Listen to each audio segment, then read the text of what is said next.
আসসালামু আলাইকুম প্রিয় দর্শক মণ্ডলী। পটল চাষ বিষয়ে কিছু আলোচনা করব। তার আগে ঠিকানা দিয়ে থাকি জেলা নাটোর, থানাবাড়ি গ্রাম, গ্রাম তালসুর, কুন্ডুপাড়া।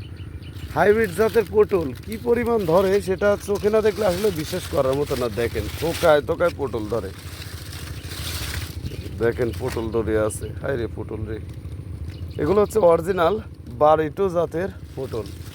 এই পটল 1 বিঘা জমি অর্থাৎ 33% জমি যদি চাষাবাদ করেন প্রতি সপ্তাহে 15 মণ 16 মণ করে পটল উৎপাদন করতে পারবেন।